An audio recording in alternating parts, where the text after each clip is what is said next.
সম্পূর্ণ ফ্রিতে লাইফ টাইমের জন্য ডোমেইন হোস্টিং নিতে হয়। সো আজকের ভিডিওতে আমি শেয়ার করব কিভাবে আপনি সেই ডোমেইন হোস্টিং এর কন্ট্রোল প্যানেলে মোবাইল দিয়ে ওয়ার্ডপ্রেস ইনস্টল করবেন। সো আজকের ভিডিওটি খুবই ইম্পর্টেন্ট, ভিডিওটি কোনো প্রকার না টেনে সম্পূর্ণ দেখার অনুরোধ রইল। আর এখনো যারা আমার চ্যানেল সাবস্ক্রাইব করেনি, please hit the subscribe button. Already subscribe করে থাকলে অসংখ্য ধন্যবাদ। তো চলুন ভিডিও শুরু করা যাক। আপনারা যদি আগের ভিডিওটি না দেখে থাকেন, অর্থাৎ কিভাবে সম্পূর্ণ ফ্রিতে মোবাইল দিয়ে ফ্রি ডোমেইন হোস্টিং নিতে হয়, সেটি যদি না দেখে থাকেন তাহলে সেই ভিডিওটি দেখে আসতে পারেন। ভিডিওটির লিংক এই ভিডিও ডেসক্রিপশন বক্সে এবং পিন করা কমেন্টেও দেওয়া থাকবে। সেই ভিডিও দেখে এসে আমাদের যে কাজটি করতে হবে, আমাদের কন্ট্রোল প্যানেলে লগ ইন করতে হবে।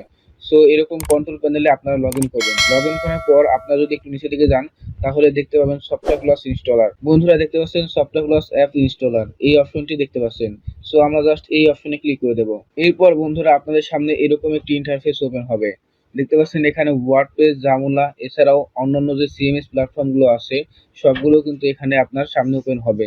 আমরা যেহেতু ওয়ার্ডপ্রেস ইনস্টল করবো সেহেতু প্রথমে যে ওয়ার্ডপ্রেস সফটওয়্যারে দেখতে পাচ্ছেন এখানে ইনস্টল বাটন। সো আমরা এই ইনস্টল বাটনে ক্লিক করে দেবো। এরপর বন্ধুরা আমাদের সামনে এরকম একটি ইন্টারফেস ওপেন হবে। আপনারা চাইলে সরাসরি কুইক ইনস্টল বাটনে ক্লিক করে দিতে পারেন, তবে আমি আপনাদের সম্পূর্ণ সেটিংগুলো দেখিয়ে দেবো। সো বন্ধুরা প্রথমে দেখতে পাচ্ছেন এখানে এইচটিটিপি আছে, যেহেতু আমাদের ফ্রিতে আমরা কোনো এসএসএল সার্টিফিকেট পাইনি সেহেতু আমরা এখান থেকে এইচটিটিপিএস লিখতে পারছি না। সো আমাদের আপনার ডোমেইন নেম ঠিক আছে কিনা সেটি দেখে নেবেন। এরপর যে কাজটি করবেন, এখান থেকে সাইট নেম এবং সাইট ডেসক্রিপশন আপনি যদি চেঞ্জ করতে চান তাহলে চেঞ্জ করতে পারেন। এছাড়াও এখানে দেখতে পাচ্ছেন ডিজেবল ওয়ার্ডপ্রেস আইকন, অর্থাৎ ওয়ার্ডপ্রেসের যে আইকনটি আছে আপনি চাইলে সেটি কিন্তু ডিজেবল করে দিতে পারেন। এরপর আছে অ্যাডমিন অ্যাকাউন্ট। এখানে বন্ধুরা অ্যাডমিনের জন্য একটি ইউজার নেম এবং একটি পাসওয়ার্ড দিতে হবে। যখন আপনি ওয়ার্ডপ্রেস ড্যাশবোর্ডে লগ ইন করবেন তখন আপনার এই অ্যাডমিন ইউজার নেম এবং অ্যাডমিন পাসওয়ার্ডটি লাগবে। সো আমি এখান থেকে একটি ইউজার নেম দিয়ে দিচ্ছি। এরপর বন্ধুরা এখানে কিন্তু আমি একটি পাসওয়ার্ড দিয়ে দেবো। পাসওয়ার্ডটি দিয়ে দেওয়ার পর আপনারা দেখবেন এখানে অ্যাডমিন ইমেল আছে। এই ইমেলটা ঠিক আছে কিনা সেটি দেখে নেবেন।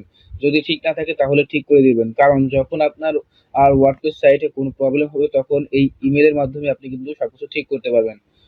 এরপর দেখতে পাচ্ছেন আপনার সাইট ল্যাঙ্গুয়েজ, এখান থেকে আপনি চাইলে সাইট ল্যাঙ্গুয়েজটা চেঞ্জ করতে পারেন। দেখতে পাচ্ছেন বন্ধুরা এখানে ক্লাসিক এডিটর এবং লিমিট লগ ইন অ্যাটেম্পট, এখান থেকে আপনি চাইলে এই দুটি প্লাগইন ইনস্টল করতে পারেন। এছাড়াও বন্ধুরা দেখতে পাচ্ছেন এখানে থিমগুলো আছে, অর্থাৎ ডিফল্ট থিম আপনি যে কোনো চাইলে একটি ইনস্টল করতে পারেন। সো আমি মনে করি এখানে প্লাগইন আর থিমের অপশনগুলো বাদ দেওয়া বেটার। এরপর বন্ধুরা দেখতে পাচ্ছেন ইনস্টল বাটন। সো আমরা জাস্ট এই ইনস্টল বাটনে ক্লিক করে দেবো। ইনস্টল বাটনে ক্লিক করার আগে আপনারা সবকিছু মিলিয়ে দেখবেন সবকিছু ঠিক আছে কিনা। বিশেষ করে এই অ্যাডমিন অ্যাকাউন্ট ইউজার নেম এবং অ্যাডমিন পাসওয়ার্ড, এই দুইটা ঠিক আছে কিনা সেটি দেখে নেবেন।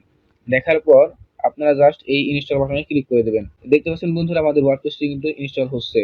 সো এটা মোটামুটি আপনার 2 থেকে 3 মিনিট সময় লাগবে। সো বন্ধুরা দেখতে পাচ্ছেন আমাদের এখানে কিন্তু একটি মেসেজ চলে এসেছে, congratulation the software was installed successfully. দেখতে পাচ্ছেন আমাদের কিন্তু ওয়ার্ডপ্রেস সফটওয়্যার ইনস্টল হয়ে গেছে।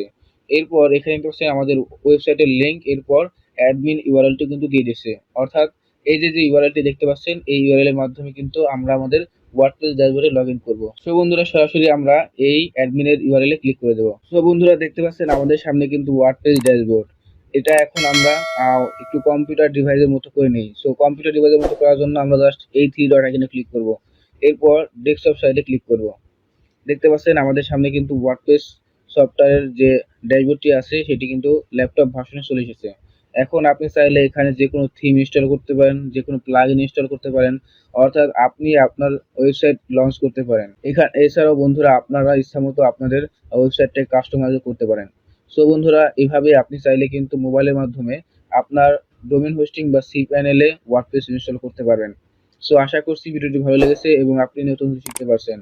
তো আজ এই পর্যন্তই। পরবর্তী ভিডিও দেখার আমন্ত্রণ জানিয়ে আজ এখানে শেষ করছি। খোদা হাফেজ।